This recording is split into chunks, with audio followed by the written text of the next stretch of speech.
प्यारे बच्चों नमस्कार। अपना चल रहा है चैप्टर नंबर 2 आरबीसी फिजिक्स का, जिसका नाम है गाउस का नियम एवं इसके अनुप्रयोग। तो आज अपना लेक्चर नंबर 6 है। लेक्चर नंबर 6 में इससे पहले हमने गाउस का नियम पढ़ा, विद्युत फ्लक्स की परिभाषा पढ़ी, वलय एक्स पर विद्युत क्षेत्र की तीव्रता पढ़ी, संतत आवेश वितरण के बारे में पढ़ा और गाउस के नियम का प्रूफ भी देखा। ठीक है, तो आज लेक्चर 6 के अंदर हम करने वाले गाउस के नियम के अनुप्रयोग means applications of Gauss law. Applications of Gauss law, application of Gauss law में पहला जो है वो अनंत रेखीय आवेश के कारण विद्युत क्षेत्र की तीव्रता। अनंत रेखीय आवेश के कारण विद्युत क्षेत्र की तीव्रता, तो इसके लिए आपको गाउस का नियम आना चाहिए। तो गाउस का नियम क्या है कि किसी बंद पृष्ठ से गुजरने वाला कुल फ्लक्स उस पृष्ठ में उपस्थित कुल आवेश का कुल आवेश का 1/एप्सिलॉन गुणा होता है। यानी फाई ई क्या पढ़ा था मैंने, सिग्मा क्यू ई इन मतलब अंदर अपॉन एप्सिलॉन। ये था गाउस का नियम कि किसी बंद पृष्ठ से गुजरने वाला कुल फ्लक्स उस पृष्ठ में कुल आवेश कितना है बटे एप्सिलॉन नॉट के बराबर होता है। इसी प्रकार मैंने गाउस की जो फ्लक्स की परिभाषा क्या पढ़ रखी है कि फाई ई बराबर क्लोज इंटीग्रल मींस बंद समाकलन ई वेक्टर डॉट डीएस वेक्टर। तो फ्लक्स यहां से फ्लक्स का मान ये है और गाउस के नियम से फ्लक्स का मान ये है और फॉर्मूले से फ्लक्स का मान ये है। तो दोनों का बराबर कर सकते हैं कि क्या कि ये वाला इसके बराबर होगा। तो क्या आएगा, close integral E vector dot DS vector बराबर क्या आएगा, sigma Q in upon epsilon not. ये बच्चों गाउस का नियम, और इसको काम में लेते हुए अपने क्या करना है, आज अनंत रेखीय आवेश के कारण विद्युत क्षेत्र की तीव्रता ज्ञात करनी है। तो आइए बच्चों स्टार्ट करते हैं। अनंत रेखीय आवेश के कारण विद्युत क्षेत्र की तीव्रता। अनंत रेखीय, तो आप हेडिंग लगा लीजिए, गाउस के नियम के अनुप्रयोग में पहला अनंत रेखीय आवेश के कारण विद्युत क्षेत्र की तीव्रता। अनंत रेखीय आवेश के कारण विद्युत क्षेत्र की तीव्रता। तो पहले इसका बनाते हैं डायग्राम। डायग्राम कैसे कि मान लेते हैं कि अपने पास एक अनंत रेखीय आवेश है। मान लेते हैं कि अपने पास एक अनंत रेखीय, यानी ये कहां से, इसकी लंबाई क्या है, इनफाइनाइट है, ये नीचे भी कहां तक जा रहा है, अनंत तक जा रहा है। एक अनंत रेखीय आवेश है जिसके ऊपर धनावेश है। कौन सा आवेश है, लैम्डा, धन आवेश मान लेते हैं और उसका रेखीय आवेश घनत्व मानते हैं लैम्डा कूलम्ब पर मीटर। क्या मानते हैं, लैम्डा कूलम्ब पर मीटर। और करना क्या है, अपने को इससे लंबवत दूरी r पर, इससे लंबवत दूरी r पर कोई बिंदु है P, इस बिंदु P पर विद्युत क्षेत्र की तीव्रता ज्ञात करनी है। इसके लिए हम क्या करेंगे, इस बिंदु P को काटते हुए एक r त्रिज्या व L लंबाई के एक बेलनाकार गाउसियन पृष्ठ की इमेजिनेशन करके कल्पना करेंगे। तो क्या बना लेंगे, ये बना लेंगे गाउसियन पृष्ठ।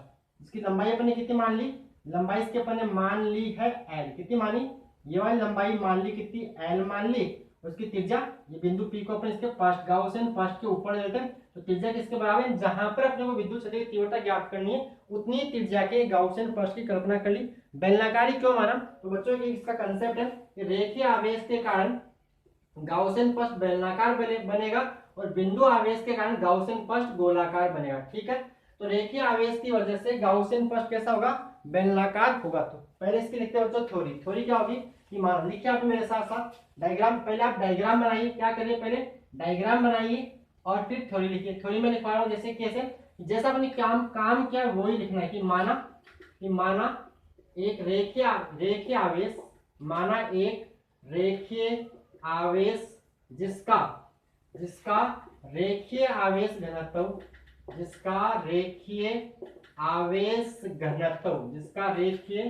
आवेश घनत्व लैम्डा कूलम्ब पर मीटर है। क्या है, लैम्डा कूलम्ब पर मीटर। ऐसा अपन ने मान लिया कि जो अपने पास रेखीय आवेश है उसका रेखीय आवेश घनत्व लैम्डा कूलम्ब पर मीटर है। क्योंकि अपने रेखीय आवेश को कैसे दिखाया था, लैम्डा से। और होता क्या है, एकांक लंबाई पर स्थित आवेश की मात्रा को, एकांक लंबाई पर स्थित आवेश को क्या बोलते हैं, रेखीय आवेश घनत्व लैम्डा बोलते हैं। तो अपने तार का रेखीय आवेश घनत्व क्या मान लिया, लैम्डा मान लिया। ठीक, उसका मतलब क्या किया, हमें इसके कारण क्या लिखेंगे, हमें इस रेखीय आवेश के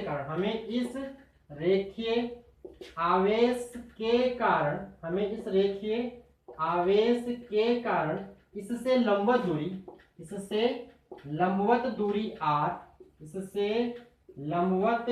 दूरी स्मॉल r पर स्थित किसी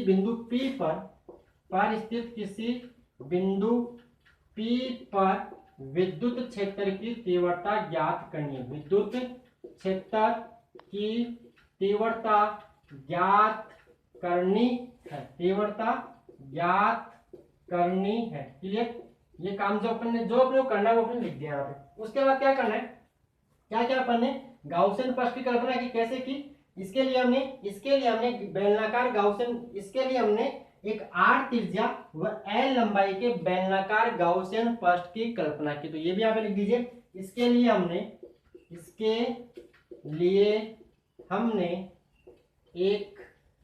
हमने एक आर त्रिज्या व स्मॉल एल लंबाई के एक बेलनाकार यहाँ पे बेलनाकार क्या है, एक बेलनाकार गाउसियन पृष्ठ की कल्पना की। ठीक है, इसकी लंबाई क्या है, एल है, लंबाई क्या है, एल है, और त्रिज्या क्या है, आर। अब देखिए सममिति से क्या होगा, इस गाउसियन पृष्ठ के हर एक बिंदु पर विद्युत क्षेत्र की तीव्रता एक समान होगी। कैसे होगी कि अगर ये दूरी कितनी है, आर, तो ये सारी दूरी कितनी है, आर आर आर, यहाँ भी और यहाँ भी कितनी, ये दूरी कितनी हो जाएगी, आर ही बनेगी। कितनी बनेगी, आर। तो इस गाउसियन पृष्ठ के हर एक बिंदु पर विद्युत क्षेत्र की तीव्रता क्या रहेगी, समान रहेगी। और ऐसा होना भी चाहिए कि गाउसियन पृष्ठ के हर एक बिंदु पर विद्युत क्षेत्र की तीव्रता एक समान होनी चाहिए। तो देखो क्या लिखेंगे आगे, सममिति से या सममितता के कारण, सममिति से इस गाउसियन पृष्ठ के प्रत्येक बिंदु पर, गाउसियन पृष्ठ के प्रत्येक बिंदु पर विद्युत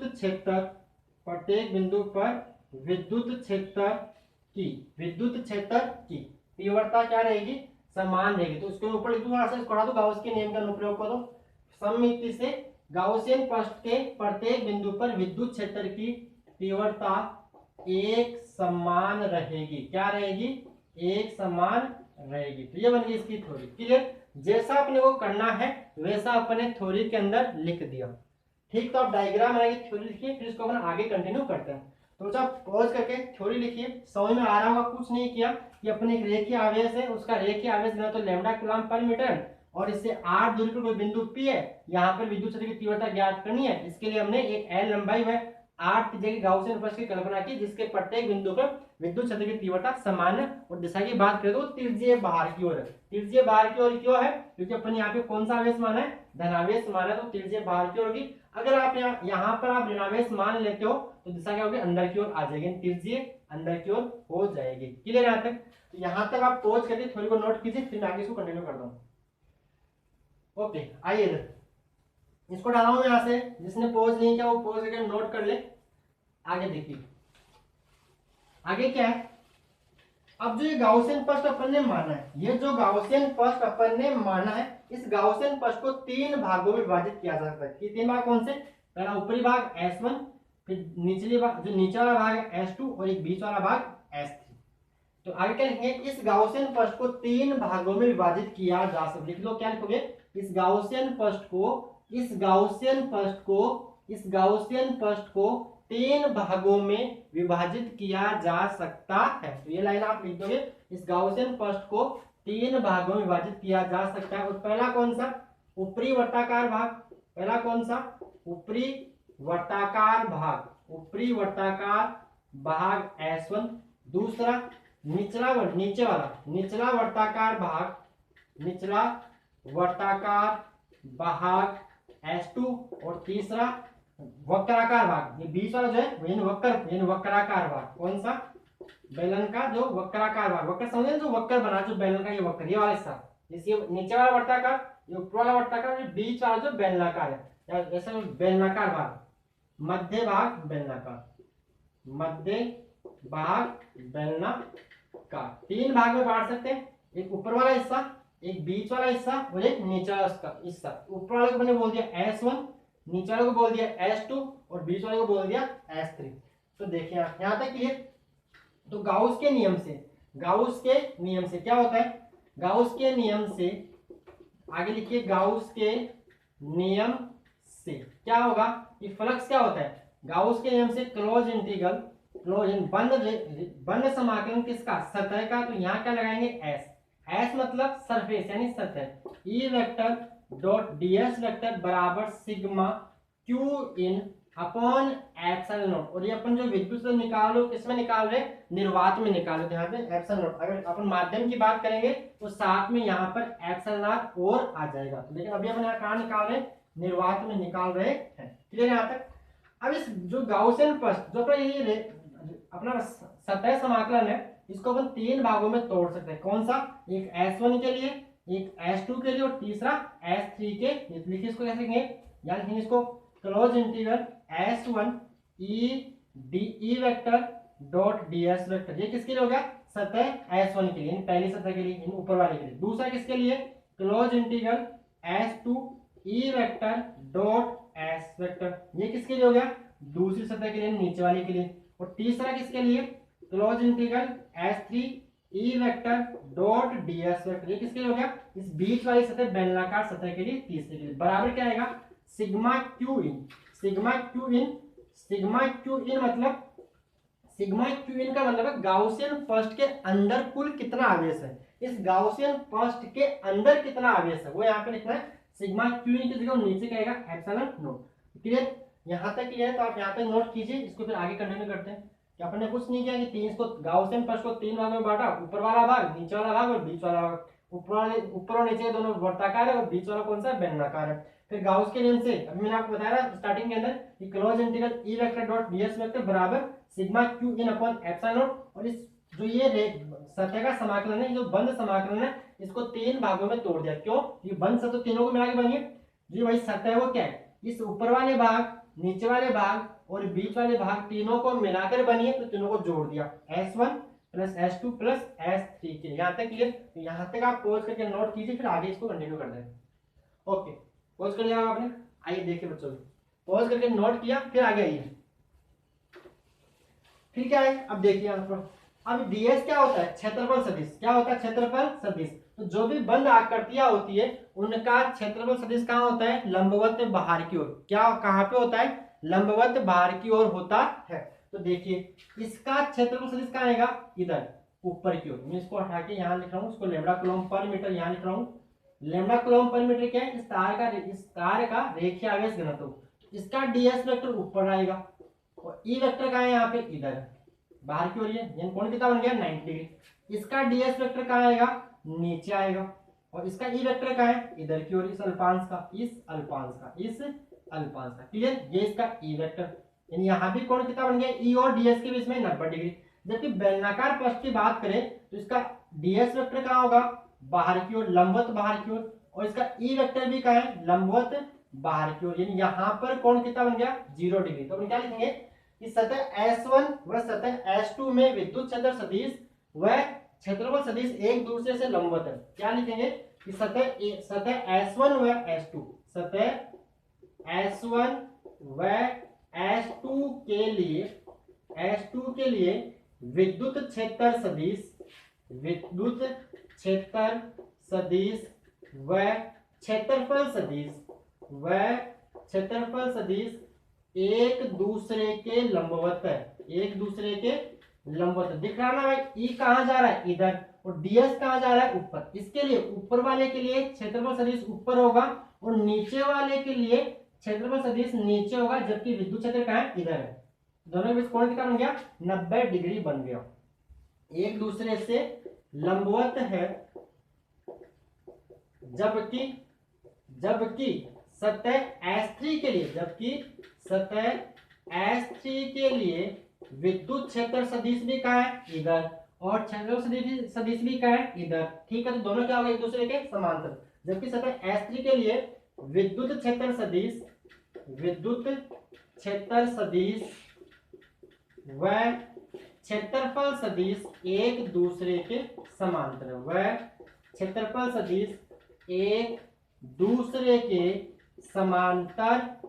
एक दूसरे के समांतर है। क्लियर यहाँ तक। तो देखिए, अगर मैं S1 और S2 की बात करूं, अब इसी को आगे कंटिन्यू लिख रहा हूं। क्या लिखेंगे, देखो ये आपने लिख दिया हुआ बीच में थ्योरी। अब देखिए क्या लिखेंगे, इसको मैं उठा रहा हूं यहाँ से, इसी को कंटिन्यू कैसे करेंगे, इसके बाद में इसका क्या करोगे आप, S1 के लिए क्या बन जाएगा, S1 के लिए आप बन जाएगा S1 E ds cos theta plus S2 के लिए क्या बनेगा, E D S cos theta. Cos कहां से आ गया, क्योंकि मैंने यहां से E vector dot D S vector का डॉट हटा दिया, तो अदिश गुणनफल के साथ क्या आता है, कोस थीटा, तो वहां से plus S three E D S cos theta बराबर sigma Q in upon epsilon not. तो देखिए S1 के लिए क्या है, S1 के लिए विद्युत क्षेत्र इधर है और क्षेत्रफल सदिश ऊपर, यहाँ पे कोण कितना आ गया, cos 90, कितना आएगा cos 90, तो क्या हो जाएगा 0, लिख दो चाहो तो, ये बन जाएगा क्लोज इंटीग्रल S1 ई डी एस कोस 90। क्यों आया, क्योंकि यहाँ पर विद्युत क्षेत्र इधर है और क्षेत्रफल सदिश ऊपर है, तो कोण क्या, ये थीटा किसके बीच का कोण होता है, विद्युत क्षेत्र सदिश व क्षेत्रफल सदिश के बीच का कोण, प्लस आगे वाले के लिए क्लोज इंटीग्रल S2 ई डी एस, S2 के लिए क्या होगा, नीचे की तरफ यहाँ भी थीटा कितना है 90 डिग्री, तो cos 90 प्लस S3 ई डी एस, यहाँ पर S3 के लिए विद्युत क्षेत्र सदिश और क्षेत्रफल सदिश दोनों एक ही दिशा में, मतलब दोनों एक दूसरे के समांतर है, तो कोण कितना बन गया यहाँ पे 0 डिग्री, तो यहाँ पे क्या आएगा cos 0 डिग्री बराबर क्या आएगा सिग्मा, यहाँ पे क्या है सिग्मा मतलब जोड़ के लिए Q in upon epsilon not. तो यहाँ तक आप नोट कीजिए, इसकी वैल्यू 0 होगी, इसकी वैल्यू 0 होगी, इसकी वैल्यू cos 0 की 1 इन ये आ रहा है। आगे सॉल्व करते हैं, यहाँ तक बच्चा आप नोट कीजिए, पॉज करिए, फिर आगे अपने इसको कंटिन्यू लिखते हैं। आई होप आपको समझ में आ रहा होगा, डिटेल से मैं लिखवा रहा हूँ आपको सब कुछ और समझा भी रहा हूँ। थ्योरी डायग्राम को देख के लिखनी है, जैसा आप कर रहे हो वैसा लिखना है, क्लियर। ओके, आप इसको पॉज करके नोट कीजिए, फिर इसको आगे कंटिन्यू करते हैं। देखिए पॉज कर लिया होगा, ओके देखिए इधर, तो क्या बन जाएगा ये, इसको हटाता हूँ यहाँ तक, इसके बाद cos 90 की वैल्यू क्या होगी 0, cos 90 कितना होगा, तो आप एक लाइन और बढ़ाना, यहाँ पे 0 इंटू ये कर देना, यहाँ 0 इंटू ये कर देना, तो क्या आ जाए फाइनली 0, तो मैं इसको क्या लिख रहा हूँ कुल मिला के 0 प्लस क्या बचा, क्लोज इंटीग्रल S3 ई डी एस, और यहाँ पे इसकी वैल्यू कितनी हो गई 1 into sigma Q in upon epsilon not. तो ये क्या बन जाएगा, देखो ई तो एक समान है भाई, गाउसियन फर्स्ट के हर एक बिंदु पर विद्युत क्षेत्र एक समान है, कैसे सममिताई का, कि जितनी दूरी ये वाली उतनी दूरी ये वाली आर, ये भी कितनी है आर, तो विद्युत क्षेत्र क्या होगा एक समान होगा, और समाकलन में जो राशि नियत होती है वो समाकलन से बाहर आ जाती है, तो ये तो आ गई बाहर। तो बचा क्या, क्लोज इंटीग्रल S3 ds बराबर, अब सिग्मा क्यू इन की बात भी कर लेते हैं कि सिग्मा क्यू इन का मान क्या होगा। तो सिग्मा क्यू इन क्या होता है, गाउसियन फर्स्ट के अंदर का आवेश, गाउसियन फर्स्ट के अंदर का आवेश। तो अंदर देखिए अपने को इसने क्या रखा है, रेखीय आवेश लेमडा, देखिए लेमडा क्या होता है क्यू बाई एल, इसको ले लूं सिग्मा क्यू बटा L, sigma Q in by L. तो क्या होगा, लेमडा होता है एकांक लंबाई का द्रव्यमान, एकांक लंबाई का आवेश, एकांक लंबाई का आवेश, 1 मीटर का आवेश कितना है, तो 1 मीटर का आवेश Q बाई एल है, 1 मीटर का आवेश कितना है, 1 मीटर का आवेश मैं लेमडा बराबर Q, 1 मीटर का आवेश कितना है, ऐसा समझो उसको, लेमडा बराबर sigma Q in by L. तो यहां से सिग्मा क्यू इन की वैल्यू कितनी आएगी, सिग्मा क्यू इन की वैल्यू आएगी लेमडा इंटू एल, क्या आएगी सिग्मा क्यू इन की वैल्यू आएगी लेमडा इंटू एल, कहां से कि लेमडा बराबर Q बटा एल, इसको सिग्मा, तो सिग्मा क्यू इन की वैल्यू आएगी लेमडा इंटू एल। तो इस आप लिख दो साइड में कि सिग्मा क्यू इन बराबर लेमडा इंटू एल, या लिखेंगे lambda L upon epsilon not, ठीक है।